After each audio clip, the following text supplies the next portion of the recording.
সবাইকে আজকের ক্লাসে স্বাগতম। আজকে আমি তোমাদেরকে পড়াবো lesson 2 arriving in the Orient. মানে হচ্ছে ওরিয়েন্ট শব্দটার অর্থ হচ্ছে প্রাচ্য, মানে কি পূর্বাংশে বা পূর্ব দেশে আসা। দেখো, ডিউরিং দ্য কলোনিয়াল এরা 1757 to 1947, the English came to India in great numbers in search of fortune. ঔপনিবেশিক আমলে অর্থাৎ ব্রিটিশরা যখন উপমহাদেশ শাসন করত তখন, সেটা কবে থেকে, 1757 থেকে 1947 সালে। 1757 সালে পলাশীর যুদ্ধে নবাব সিরাজউদ্দৌলা হেরে যায় এবং 1947 সালে ভারতীয় উপমহাদেশ ব্রিটিশদের কাছ থেকে স্বাধীনতা লাভ করে। ঔপনিবেশিক আমলে অনেক ইংরেজ ভারতে এসেছিল ভাগ্যের অন্বেষণে। Many young women in quest of husbands also traveled to India. অনেক অল্প বয়সী মহিলারা স্বামীর খোঁজেও ভারত ভ্রমণ করেছিল। George Orwell 1903 to 1950, George Orwell হচ্ছে লেখক এবং এটা তার জীবনকাল। George Orwell spent a part of his early life in Burma, now Myanmar. George Orwell তার জীবনের প্রথম দিকের দিনগুলো বার্মায় অতিবাহিত করেছিলেন, যেটা এখন মায়ানমার নামে পরিচিত। দেন অ্যান ইংলিশ কলোনি, এটা ওই সময় ইংরেজদের একটা উপনিবেশ ছিল। Serving as a police officer, George Orwell একজন পুলিশ কর্মকর্তা ছিলেন। In the following extract taken from his Burmese days, নিচের উদ্ধৃতাংশ থেকে, যেটা বার্মিজ ডেইজ নামক তার একটা লেখা থেকে নেওয়া হয়েছে, অর্থাৎ জর্জ অরওয়েল বার্মিজ ডেইজ নামে একটা বই লিখেছেন এবং নিচের উদ্ধৃতাংশটা ওই বইটা থেকে নেওয়া হয়েছে। We get the picture of the journey of a young English woman, Elizabeth. এখানে আমরা একটা অল্প বয়সী ইংরেজ মহিলা যার নাম এলিজাবেথ, তার ভ্রমণ কাহিনী পড়ব। Across the sea by ship and her arrival in Burma, সে জাহাজে করে সমুদ্র ভ্রমণ করেছিল এবং বার্মায় এসেছিল। She has a typical colonial mindset. তার মন মানসিকতা ছিল ঔপনিবেশিক প্রভুদের মতোই। And fantasizes a glorious life in India. এবং সে কল্পনা করত যে সে ভারতে খুব রঙিন একটা জীবন পার করবে। Her attitude to the colony is also characteristic of the colonizer's psyche. উপনিবেশের প্রতি তার যে মনোভাব, সেই মনোভাবটা বেশিরভাগ ঔপনিবেশিক প্রভুদের মন মানসিকতার সাথে মিলে যায়। That liked the land and the landscape but was dismissive of the people. তারা ভারতীয় উপমহাদেশ অর্থাৎ এই উপনিবেশটার ভূমি এবং প্রাকৃতিক সৌন্দর্যকে পছন্দ করত, কিন্তু এখানকার লোকজনদেরকে তুচ্ছ তাচ্ছিল্য করত। কল্ড নেটিভস, তাদেরকে তারা নেটিভস বলে ডাকত। নেটিভ শব্দের অর্থ দেশীয়। And there way of life, তারা এখানকার লোকজনের জীবনযাপন প্রণালীকেও তুচ্ছ তাচ্ছিল্য করত।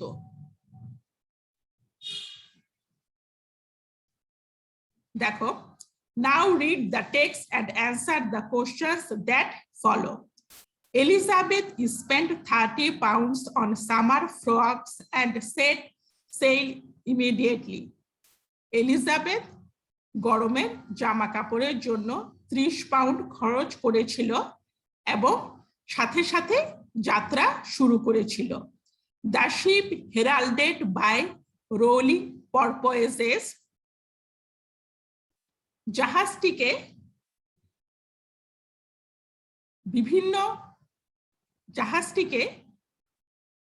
ঘূর্ণায়মান শোষকরা পথ দেখিয়ে নিয়ে গিয়েছিল।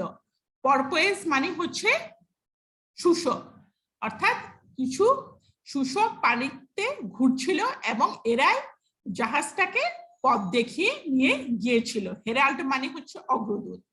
ফ্লাউড অ্যাক্রস দ্য মেডিটেরিয়ান, এটা যেন ভূমধ্য সাগরের তীর ঘেঁষে চলে গিয়েছিল। and down the canal into a sea of staring enamel like blue, এবং এমন একটা খালের মধ্যে দিয়ে গিয়েছিল যেন সেটা ছিল এনামেলের ধরনের নীল রঙের একটা সাগর, অর্থাৎ এনামেল ধরনের নীল রঙের একটা সাগরের মতো খালের মধ্য দিয়ে জাহাজটা গিয়েছিল। Then out into the green wastes of the Indian Ocean, তারপর ভারত মহাসাগরের সবুজ অংশের মধ্যে দিয়ে গিয়েছিল। Fire flocks of flying fish skimmed in terror from the approaching hull, যেখানে উড়ন্ত মাছের ঝাঁকগুলো ভয়ে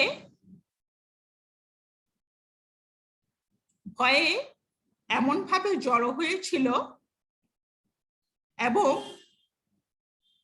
তারা জাহাজের অগ্রসরমান কাঠামোটা দেখে জড়ো হয়েছিল। হাল মানে হচ্ছে জাহাজের কাঠামো, অ্যাপ্রোচিং মানে হচ্ছে অগ্রবর্তী, অর্থাৎ জাহাজের কাঠামোটা বা জাহাজটা যে সামনের দিকে এগিয়ে আসছিল এটা দেখে উড়ন্ত মাছের ঝাঁকগুলো ভয় পেয়ে গিয়েছিল। At night the waters were phosphorescent, রাতে জলরাশি ছিল ফসফরাসের মতো,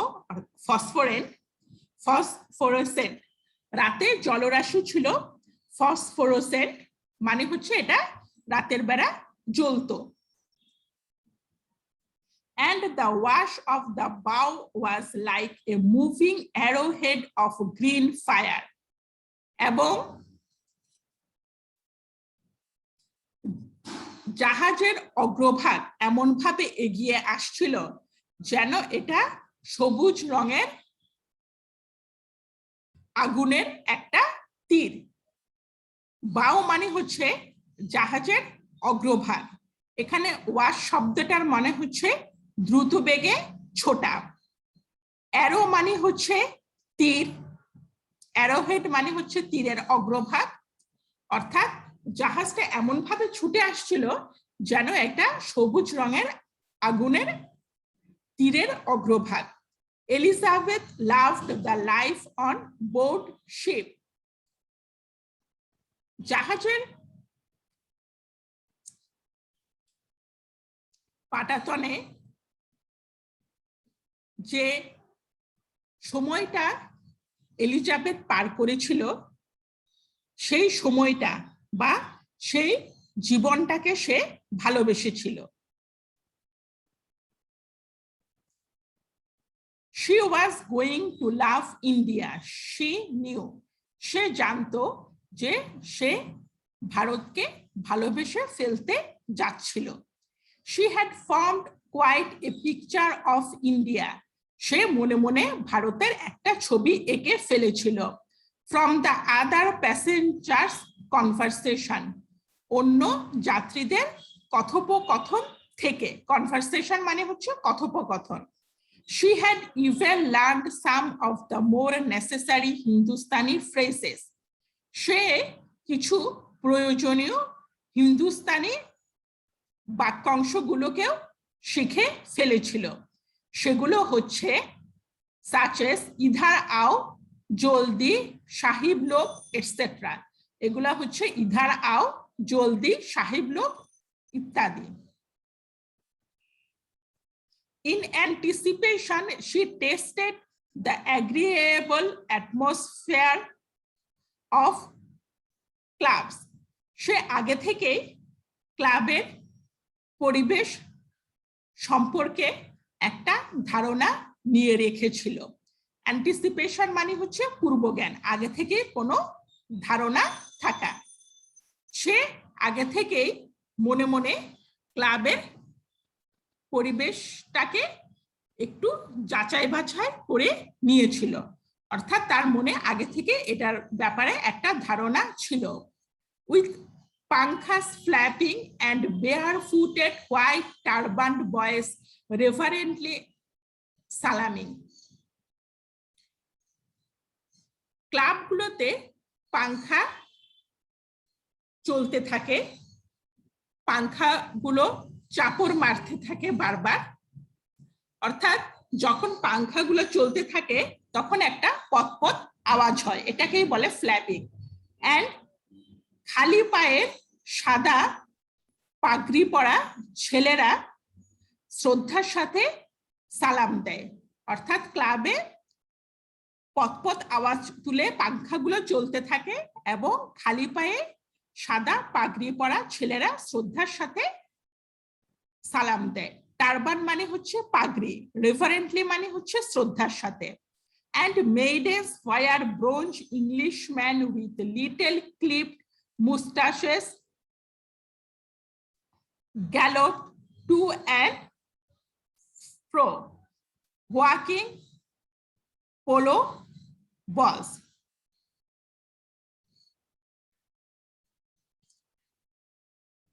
এবং এখানে অনেক রমণী থাকে এবং এখানে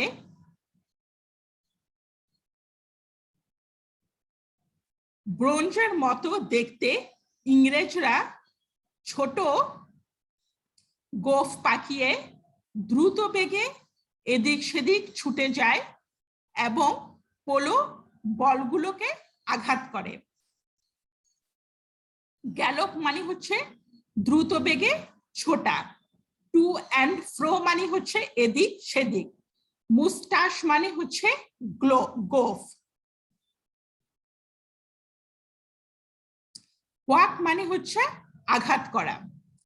It was almost as nice as being rich the way people lived in India.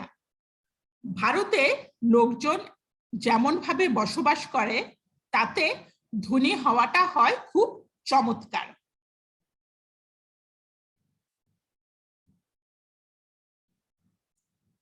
They sailed into Colombo through green glassy waters.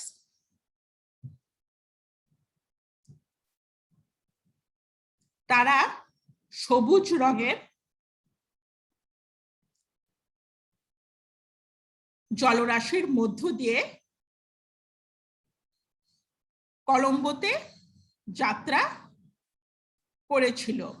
Fire turtles and black snakes floated basking. যেখানে কচ্ছপ এবং কালো সাপরা রোদ পোহানোর জন্য ভাসমান অবস্থায় ছিল। টার্টল মানে হচ্ছে কচ্ছপ, ফ্লোট মানে হচ্ছে ভাসমান, বাস্ক মানে হচ্ছে রোদ পোহানো। A fleet of sampans came reaching out to meet the ship. এক পাল সাম্পান জাহাজটার সাথে দেখা করতে এসেছিল, propelled by coal black man. এগুলোকে কয়লার মতো কালো কিছু লোক চালিয়েছিল। With lips stained redder than bloody betel juice. যারা এই সাম্পানগুলোকে চালিয়েছিল তাদের ঠোঁট ছিল রক্তের চেয়েও লাল, এবং এটা পানের রসের কারণে হয়েছিল।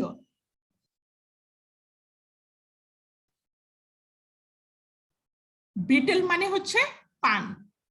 They yelled and struggled round the gangway while the passengers descended. তারা চিৎকার করেছিল এবং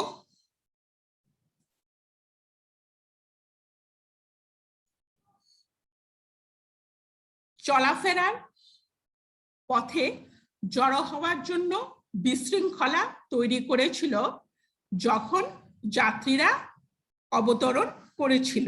ডিসেন্ড মানে হচ্ছে অবতরণ করা, গ্যাংওয়ে মানে হচ্ছে চলাফেরার পথ।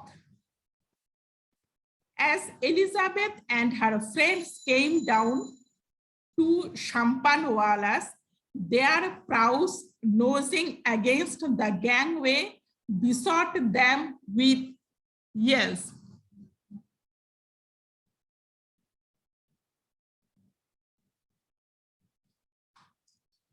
যেহেতু এলিজাবেথ এবং তার বন্ধুরা চলে এসেছিল, দুজন সাম্পানওয়ালা তাদের জাহাজের অগ্রভাগগুলো পথের দিকে এসেছিল এবং তারা চিৎকার চেঁচামেচি করেছিল।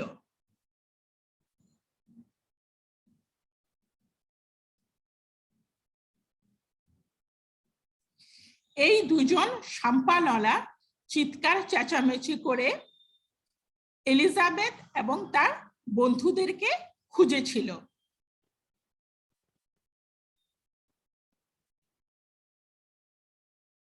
সিক মানে হচ্ছে খুঁজা, শর্ট মানে হচ্ছে খুঁজেছিল। Don't you go with him missy. Missy, আপনি ওর সাথে যাবেন না। নট উইথ হিম, তার সাথে না। ব্যাড উইকেট ম্যান হে, সে হয় একটা খারাপ দুষ্ট লোক। উইকেট মানে দুষ্ট। নট ফিট টেকিং মিসি, একজন ইংরেজ মহিলাকে নেওয়ার মতো উপযুক্ত সে না।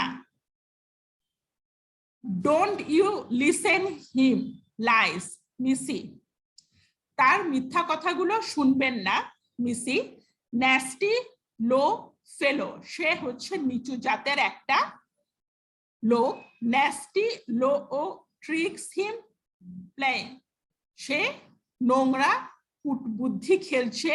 ন্যাস্টি নেটিভ ট্রিক্স, নোংরা দেশীয় কূট বুদ্ধি গুলো। Ha ha, he is not native himself. হা হা, সে নিজে কি দেশীয় না? ওহ নো, না।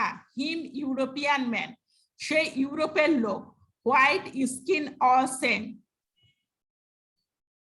সারা শরীর সাদা চামড়ার।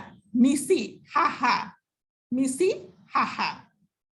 অর্থাৎ দুজন লোক এলিজাবেথ এবং তার বন্ধুদেরকে তাদের সাম্পানে নেওয়ার জন্য এরকম ভাষায় ঝগড়া করেছিল।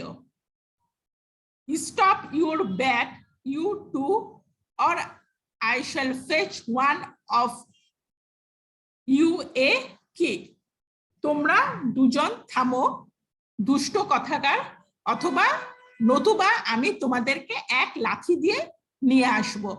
said the husband of Elizabeth's friend, এলিজাবেথের বন্ধুর স্বামী এই কথাগুলো বলেছিল।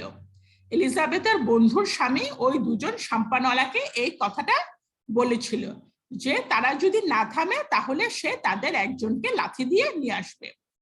হি ওয়াজ এ প্ল্যান্টার। এলিজাবেথের বন্ধুর স্বামী ছিল একজন উপনিবেশ স্থাপনকারী। এখানে প্ল্যান্টার মানে হচ্ছে উপনিবেশ স্থাপনকারী। They stepped into one of the সাম্পানস।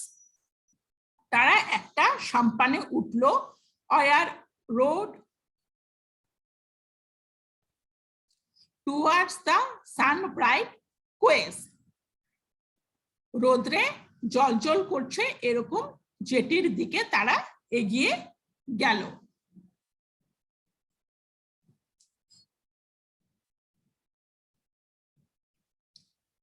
Rho মানে হচ্ছে গিয়ে দাঁড় টানা, আর কোয়ে মানে হচ্ছে জেটি। অর্থাৎ তারা সাম্পানে উঠলো এবং রোদ্রে জলজল করছে এরকম একটা জেটিগুলোর দিকে দাঁড় টেনে চলে গেল। And the successful sampanwala turned and discharged at his rival a mouthful of spittle which he must have been saving up for a very long time. এবং সফল সাম্পানওয়ালা, এখানে সফলকে যে এলিজাবেথ এবং তার বন্ধুদেরকে তার সাম্পানে উঠাতে পেরেছিল সেই এখানে সফল সাম্পানওয়ালা ঘুরে গেল এবং তার প্রতিদ্বন্দ্বীর দিকে একদলা থুতু নিক্ষেপ করলো, যেটা সে মনে হয় বেশ কিছুক্ষণ আগে থেকে জমিয়ে রাখা শুরু করেছিল। রিভাল মানে হচ্ছে প্রতিদ্বন্দ্বী, মাউথফুল মানে হচ্ছে মুখ ভর্তি, স্পিটল মানে হচ্ছে থুতু।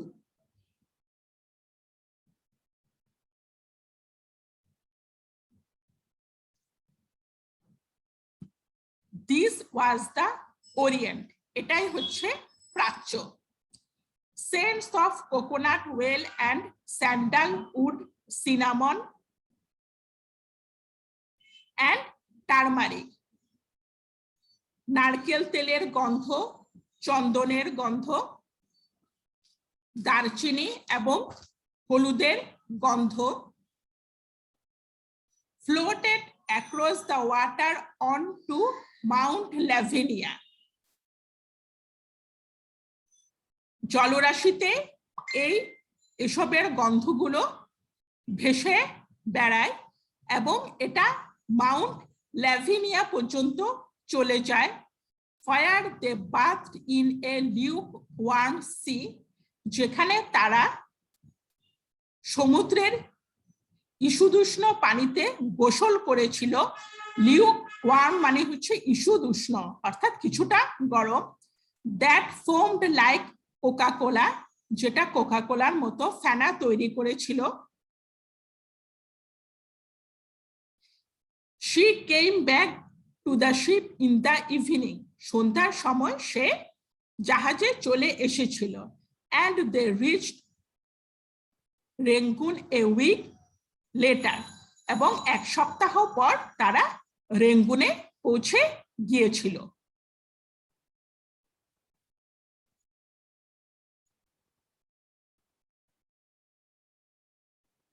আজকে এতটুকুই, বাকি ক্লাসে আমি তোমাদেরকে বাকিটুকু পড়াবো।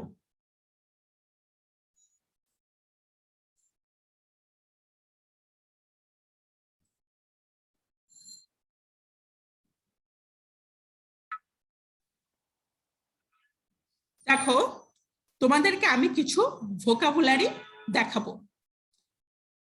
কি লিখেছি? Lesson 2 arriving in the Orient. Orient মানে হচ্ছে প্রাচ্য। এরপর ভোকাবুলারি গুলো দেখো।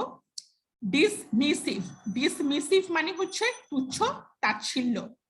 পরপয়েস, পরপয়েস মানে হচ্ছে শূষক, এটা এক ধরনের প্রাণী। হেরাল্ড, হেরাল্ড মানে হচ্ছে অগ্রদূত। ফ্লাউ মানে হচ্ছে হাল দেওয়া। হাল, হাল মানে হচ্ছে জাহাজের কাঠামো। বাও, বাউ মানে হচ্ছে জাহাজের অগ্রভাগ। বোর্ড, বোর্ড মানে হচ্ছে তক্তা। অ্যান্টিসিপেশন, এটা মানে হচ্ছে পূর্ব জ্ঞান। হোয়াক, হোয়াক মানে হচ্ছে আঘাত করা। গ্যালপ হচ্ছে দ্রুত ছোটা। বাস্ক, বাস্ক মানে হচ্ছে আগুন বা রোদ পোহানো। বিটেল, বিটেল মানে হচ্ছে পান। প্রোপেল, প্রোপেল মানে হচ্ছে চালিত করা। গ্যাংওয়ে মানে হচ্ছে চলাফেরার পথ। প্রাউ মানে হচ্ছে জাহাজের অগ্রভাগ। আজকে এতটুকুই।